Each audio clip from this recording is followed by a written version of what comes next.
राहुल हे नाव ऐकलं की डोळ्यासमोर येतो एक असा माणूस जो फार काही बोलत नाही, पण जेव्हा बोलतो तेव्हा थेट हृदयाशी बोलतो. राहुल म्हणजे नेहमी सोबत असावा असं वाटणारा मित्र, पण स्वतःच्या स्वप्नांसाठी झगडणारा योद्धा. त्याच्या डोळ्यात शांतता असते, पण आत मात्र धगधगत असतं काहीतरी मोठं करायचं स्वप्न.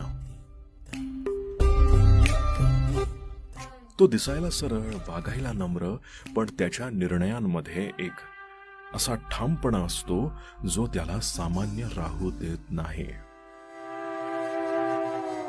राहुल हा प्रत्येक वेळी समजून घेतो.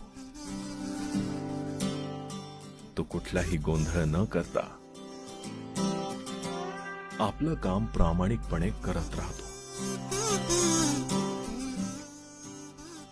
म्हणूनच राहुल असणं म्हणजे खंबीर राहणं, हसत राहणं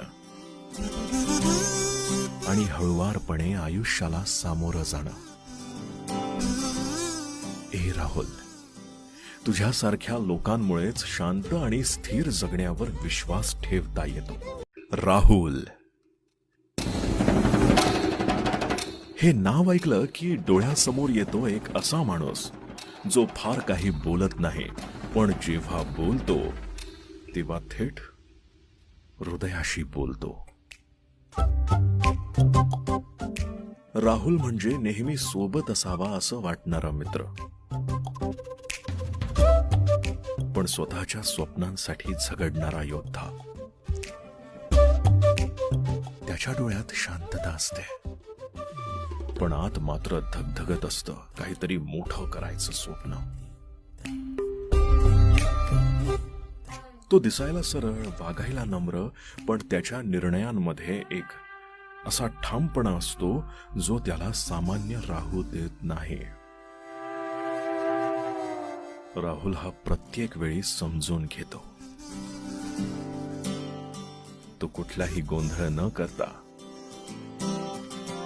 आपलं काम प्रामाणिकपणे करत राहतो. म्हणूनच राहुल असणं म्हणजे खंबीर राहणं, हसत राहणं आणि हळुवारपणे आयुष्याला सामोरं जाणं. ए राहुल, तुझ्यासारख्या लोकांमुळेच शांत आणि स्थिर जगण्यावर विश्वास ठेवता येतो.